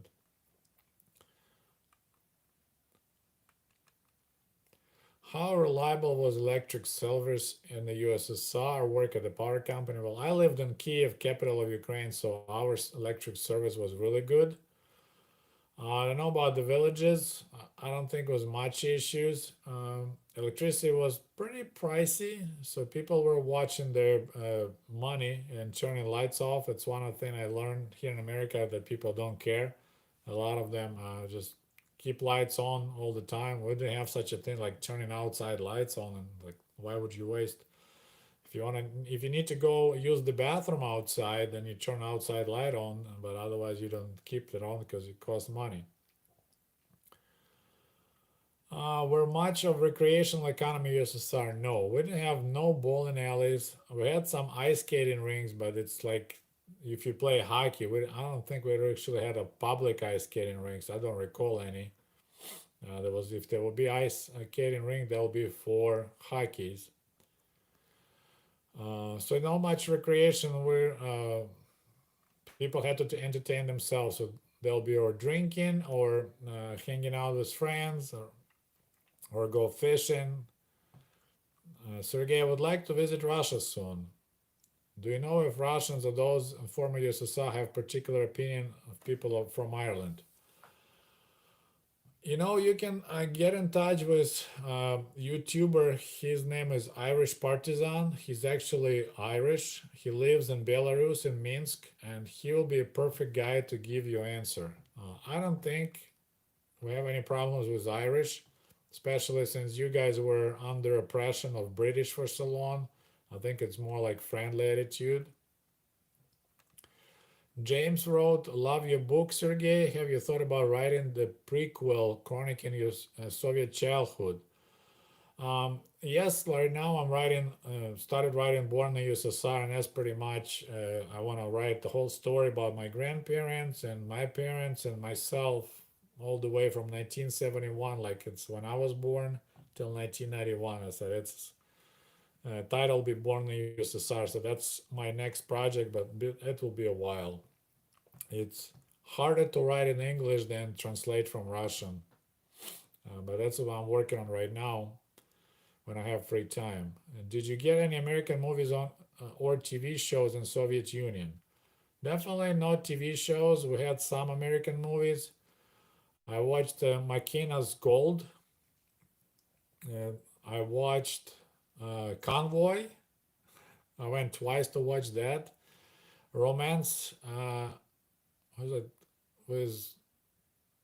with Douglas and Turner? Romance in the Stone. I think that's the one. Then they played on TV the day after tomorrow about nuclear war. That was huge. Like they played on the Soviet TV that show.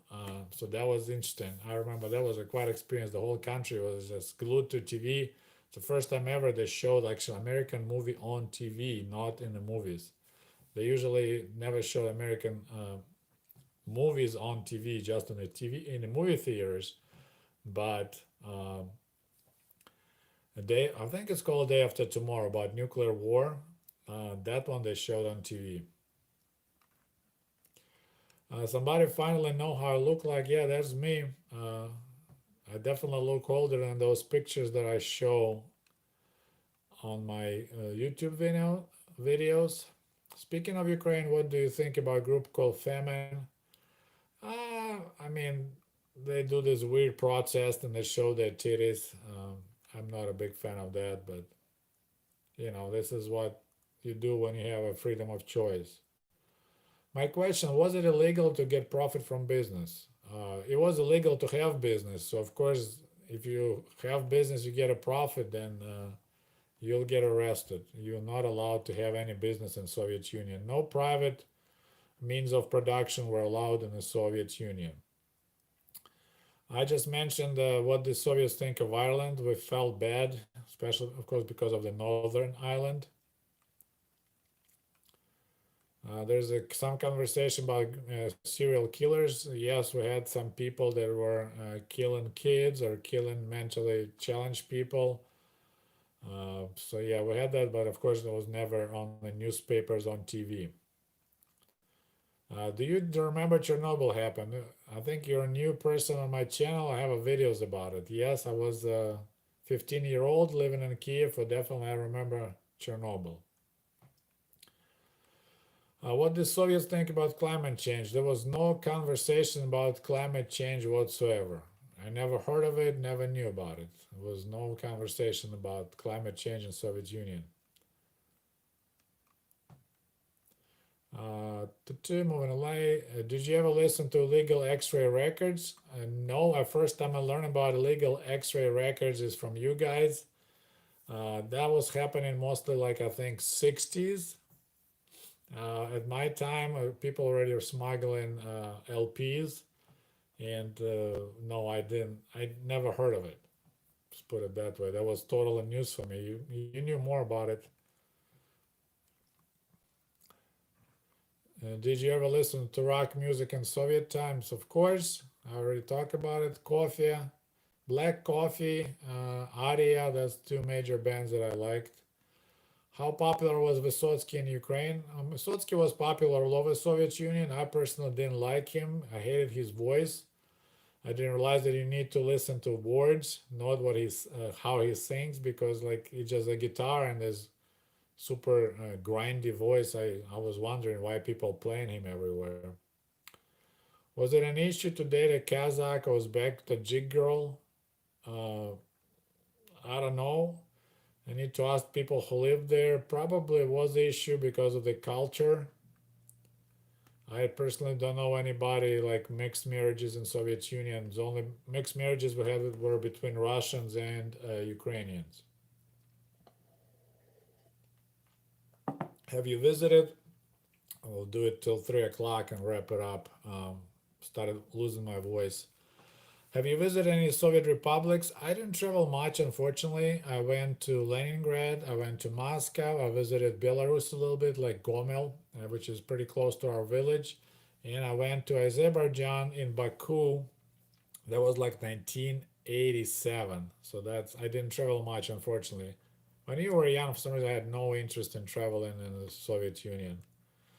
Now I kind of slap at myself. I would like to visit Baikal Lake That would be like, this is my bucket list, is to go to see Baikal, Lake Baikal. Okay,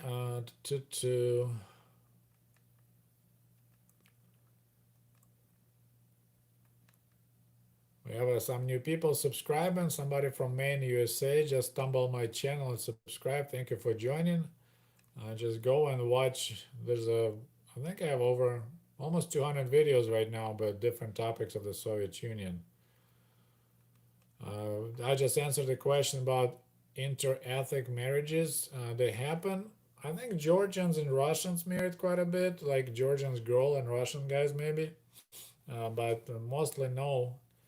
A lot of times, like Georgian guys from Georgia, Soviet Union, not the Georgia, America, they would date Russian girls because they were more easy, and then they married Georgian girls because you can, you know. So yeah, that happened. Do you think USSR should return? Absolutely not. It failed once, it will fall again. If you see any country that tries socialism fails, you look at Cuba, you look at North Korea, you look at Soviet Union, it just unfortunately doesn't work. Socialism is ideal system for ideal people. When we have ideal people, socialism will work. Otherwise, it's gonna fail every single time.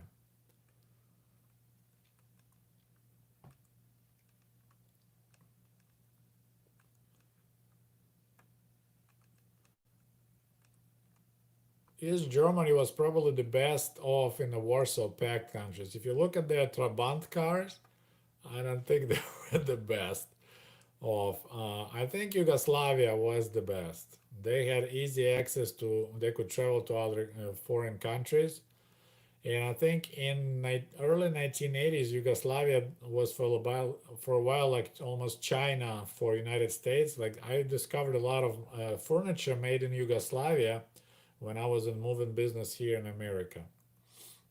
And I think, yes, you're right, Albania was the worst because they went hardcore, like orthodox socialism, building bunkers on the beaches and getting ready for war. Uh, to, to, to, to, to.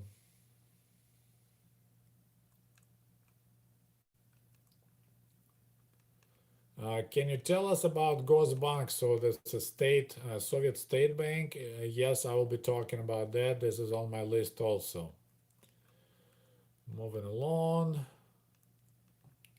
There's a lot of comments. People talk between each other. Thank you for joining me. Don't forget to like the video. Well, we have more likes than viewers. I guess people coming and going. We got Big Hack from Brazil. Obrigado. Uh, I already talked about Nagorno-Karabakh conflict. It goes way back to Stalin era when he transferred that region from, I think he transferred from Azerbaijan to Armenia. It's kind of like placing a time bomb.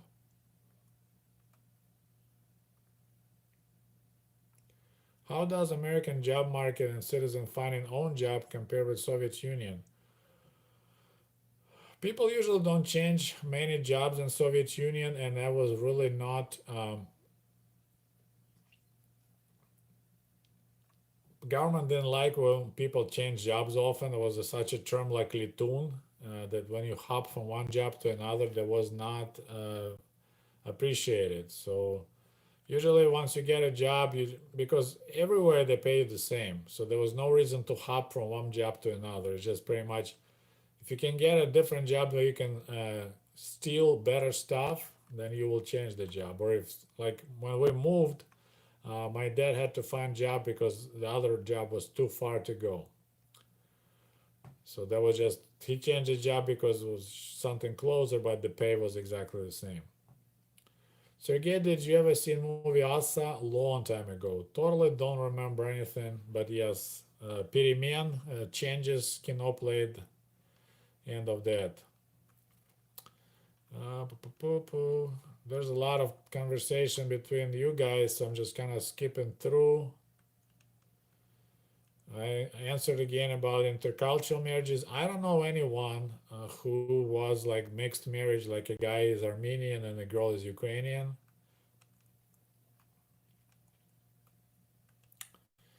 Uh, I love your channel. Also, search up Union of Soviet Socialist Eurasia. We got people joining, moving along, talking about ABBA. What were taxes like in the Soviet Union? We didn't have any taxes in the Soviet Union. If they tell you they're gonna pay you 130 rubles a month, you're gonna get 130 rubles a month cash. We didn't have, like here in America, taxes. So there's just government set up the pay rates, and that's what you get. If you work as a teacher, you get 110. If you work as an engineer, you get 130. If you work as a coal miner, you get 500 rubles. If you work as a cleaning lady, you get 70 rubles. That's it. So there's really, I never experienced anything like that, like tax. There was no sales tax, no taxes in Soviet Union.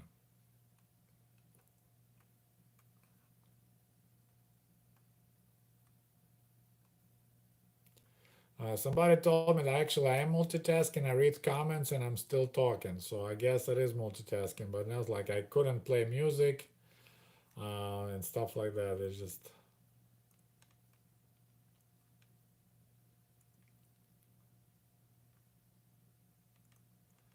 Okay, we're moving along.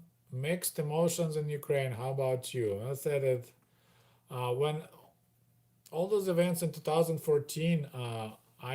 Also, I don't know if you're aware, I also have a Russian language channel called The Other America, where I tell people in former Soviet Union about life in the United States. And I made a couple videos about events, and I told them, hey, don't count on America coming and helping you in your struggle against Russia. You have no oil. There's no oil in Ukraine. America will never come to help. No Democrat or Republican, they don't care.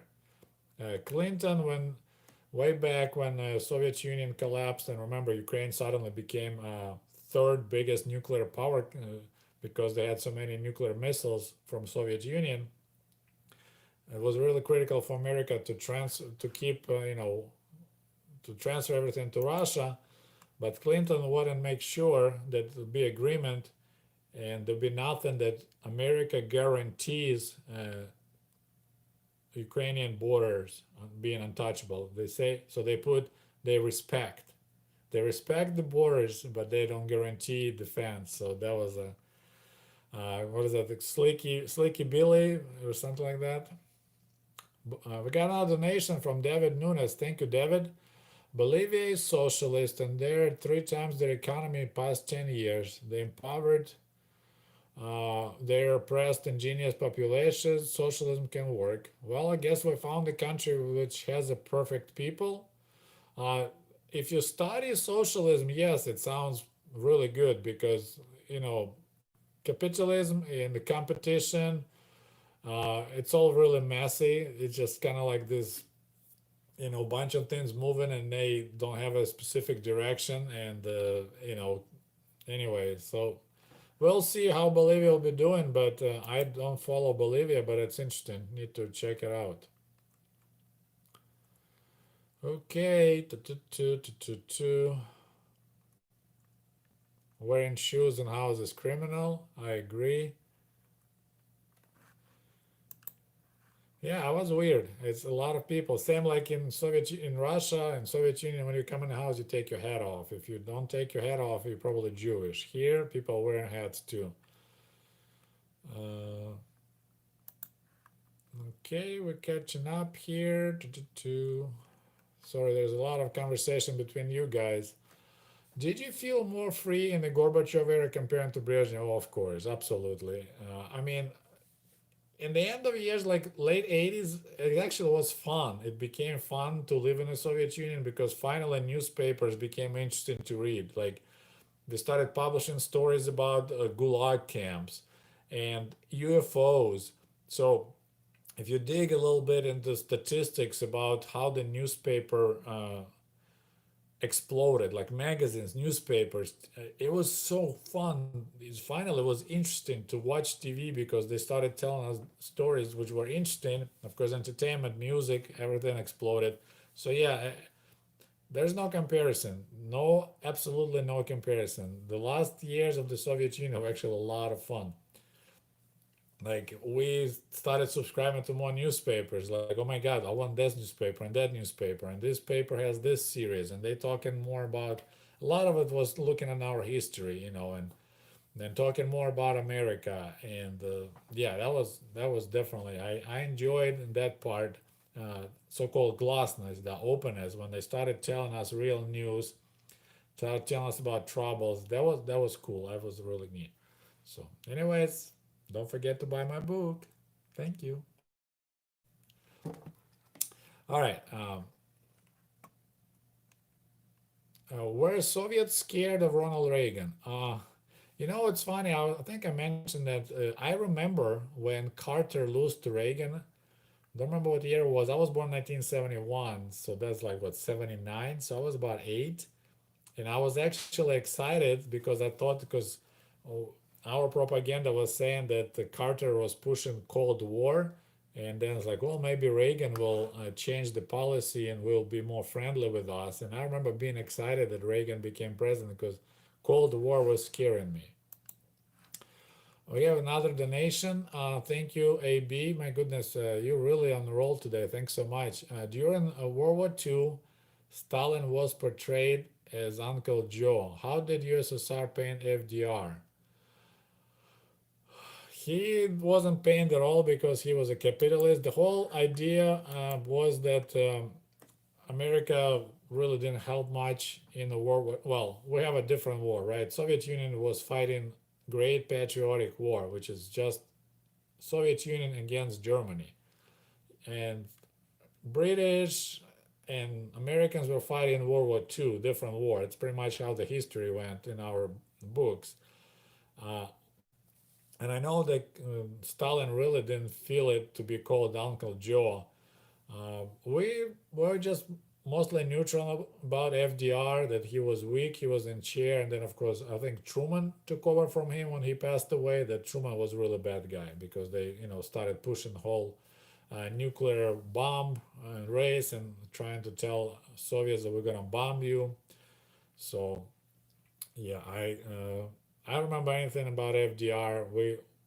We kind of kept that America was not participating. They were bad guys because they waited all the way till 1944 to come to Europe and fight Germans. So it's like the whole idea that we did it all ourselves pretty much.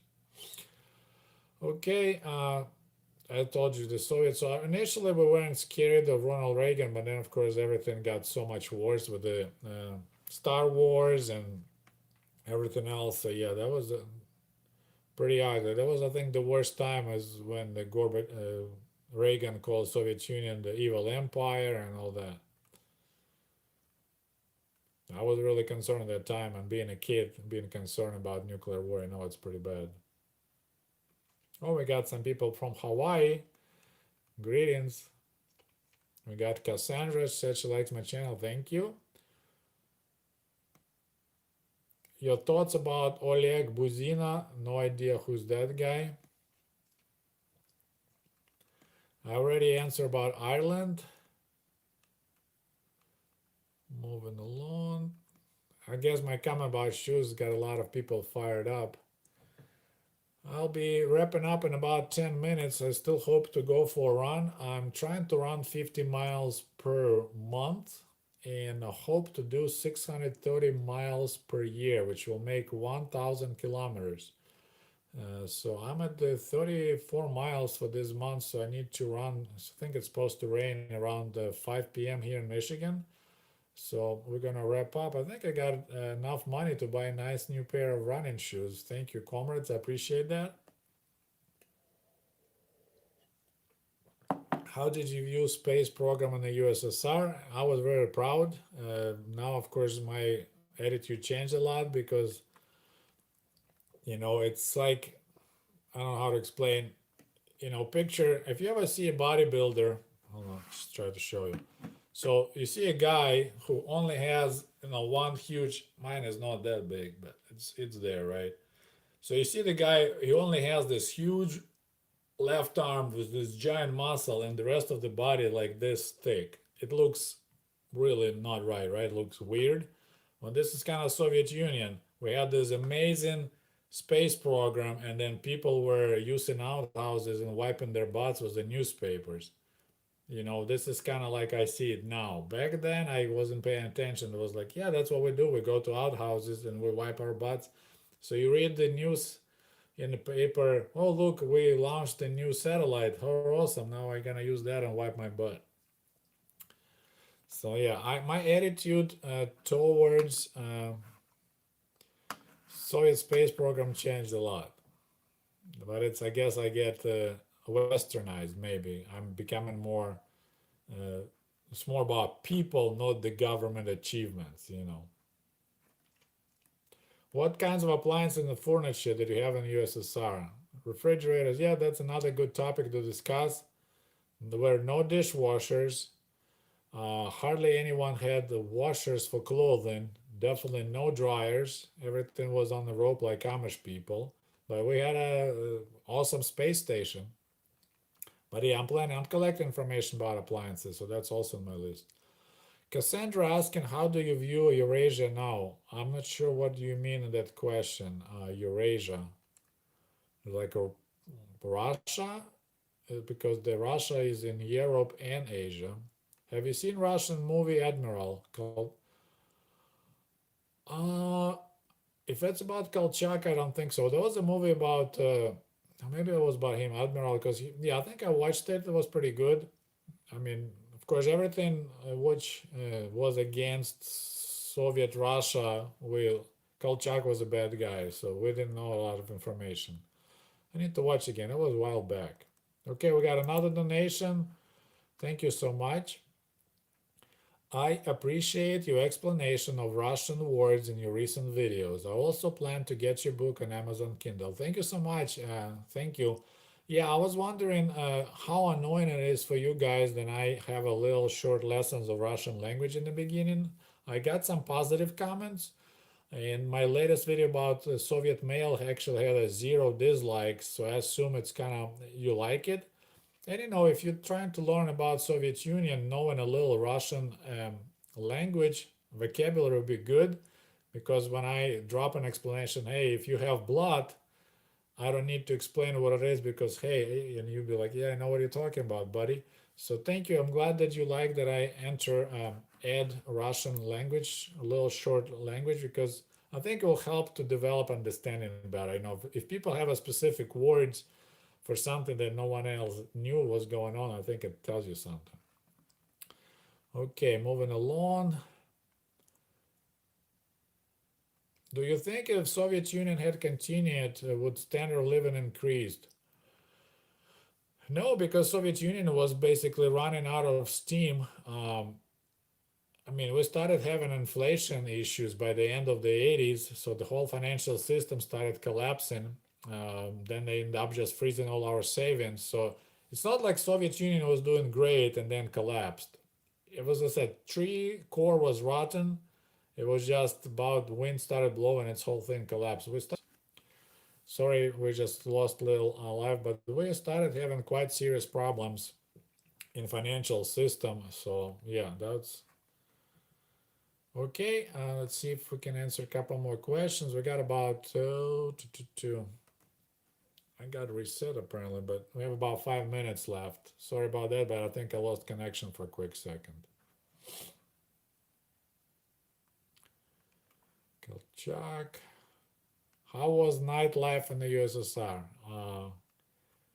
Not much was going on in the nightlife because we didn't have dance clubs. We didn't have restaurants that young people could go. If you date someone, you probably go to the movies. You go for a walk because you don't have a car. No one young people didn't own cars. You make out in the stairs. There's actually a lot of activities, teenager activities was going on in the buildings on the stairs, because people had tiny apartments. So you can, it's always was a problem in Soviet Union to bring a girl home. First, initially because of your parents, later because of your wife. So it was always hard to bring a girl. So there really was boring, not much nightlife. You just entertain yourself. I mean, we had some dances on the weekends, but otherwise, no. Uh, yep, you're correct. There was no dishwasher machines, washing machines, and our apartments were so tiny. So to put the washing machine in the bathroom, in the tiny bathroom, was really impossible. So most people, my parents never heard any of that equipment. And I remember when I read somewhere that in Japan they have a dishwasher. I couldn't believe, like, how is it possible that machine washes dishes by itself? I couldn't comprehend that. So yeah, what do you make of Vlad Putin stepping down? I'll believe it when I see it. Uh, it may be positive for Ukraine, but unless Russia falls apart, there'll be no good, news for Ukraine.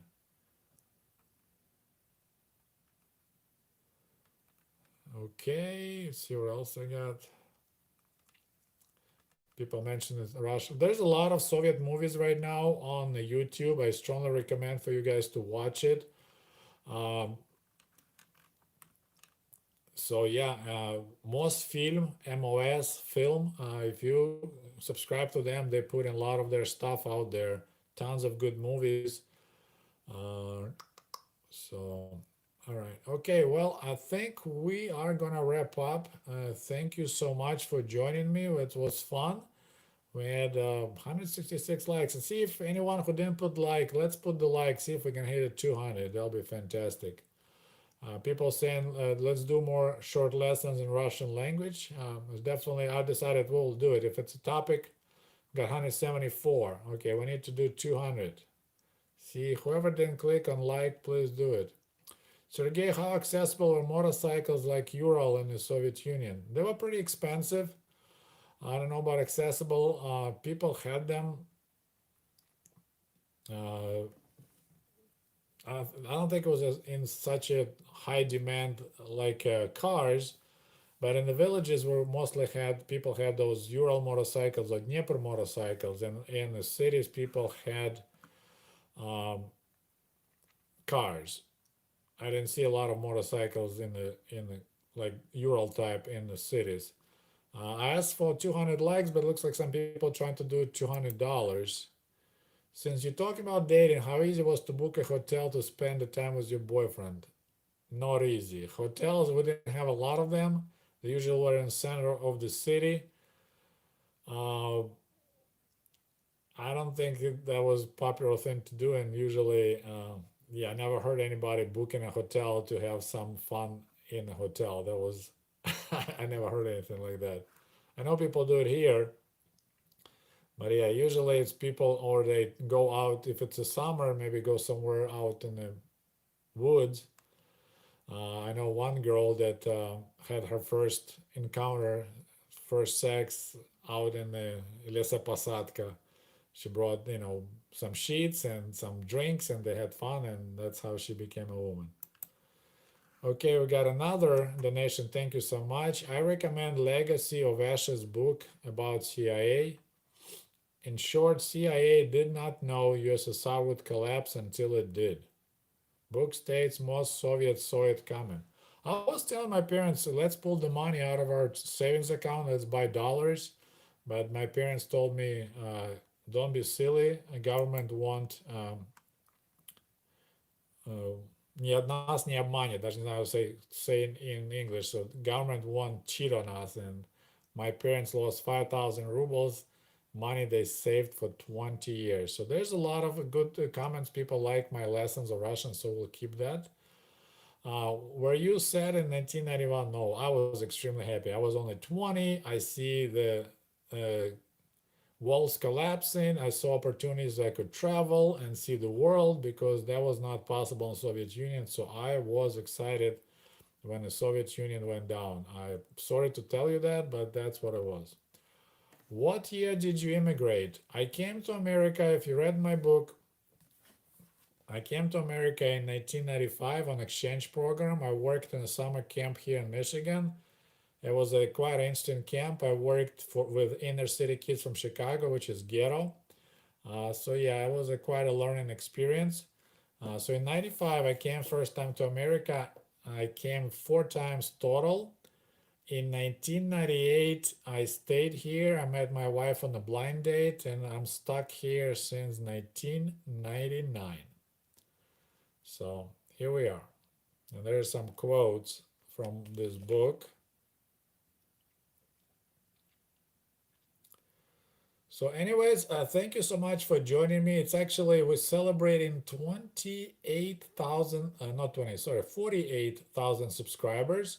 So I really hope we can get to 50,000 by the new year. You know, in the Soviet Union, New Year was the biggest celebration. So I'm really hyped up if we can get to the 50,000. I'm a number guy, so number guy, numbers guy. So if we can get 50,000 subscribers by New Year, that'll be fantastic. So if you know anyone who may be interested in my channel, let them know, ask them to subscribe. And okay, so we'll talk to you soon. Thanks again for joining. That was fun. I appreciate your likes. We got 10 left to get to 200. Let's do it.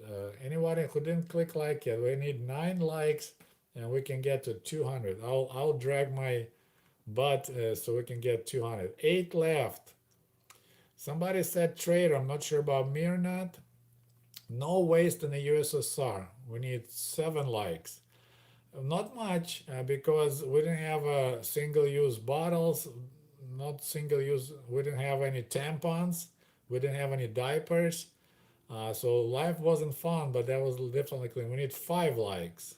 5 more. 4 likes. Wow, you guys are hardcore. I love it. Thank you, comrade. Do you drink vodka? 3 likes left. Yes, I do drink vodka. Of course, I have to keep my image. 2 likes. Thank you. Okay, 2 more. You guys are fantastic. Hey, 200. Woohoo! Союз нерушимый республик свободных сплотила навеки Великая Русь. Да здравствует созданный волей народов единый могучий Советский Союз. Ну все, всем большое спасибо. Thank you so much for joining. I actually will be also making a video about this abacus.